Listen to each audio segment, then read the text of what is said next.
নমস্কার বন্ধুরা, তোমরা সবাই কেমন আছো? আশা করি ভালোই আছো। আমিও খুব ভালো আছি। আমাদের এদিকে না 3 দিন ধরে প্রচুর বৃষ্টি হচ্ছে, আর রাস্তায় কিন্তু জল জমে গেছে। তোমাদের ওইদিকেও মনে হয় বৃষ্টি হচ্ছে, কিন্তু বৃষ্টিটা মনে হয় সব জায়গাতেই হচ্ছে। দেখো, জল জমার কথা বলতেই দেখো গামলায় কিন্তু জল নিয়ে আমি একটা খেলনা ছেড়ে দিয়েছি।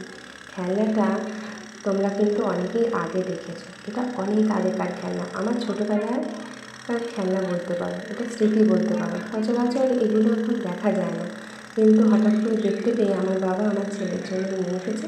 আর আমার তো ছোটোবেলার কথা মনে পড়ে গেছে। সত্যি পুরনো জিনিসের মূল্যই আলাদা। দেখো, এতে না কোনো ব্যাটারি দেওয়া আছে, না কোনো পুশ করার মতো দড়ি টানার মতো কিছু একটা আছে। শুধু আগুন জ্বালিয়ে দিলেই গরম হয়ে কিন্তু এটা ঘুরতে থাকছে, আর দেখো হালকা একটা আওয়াজও হচ্ছে। কী সুন্দর মানুষের সৃষ্টি, তাই না? সত্যি পুরনো জিনিসের মূল্যই আলাদা। এছাড়া এরকম ধরনের আরও অনেক অনেক খেলনা, যেগুলো আমরা এখন দেখতে পাই না, চোখে দেখাই যায় না। বা নিত্য প্রয়োজনীয় অনেক জিনিস আছে যেগুলো আমরা আগে ব্যবহার করতাম, সেগুলো আর দেখতেই পাই না।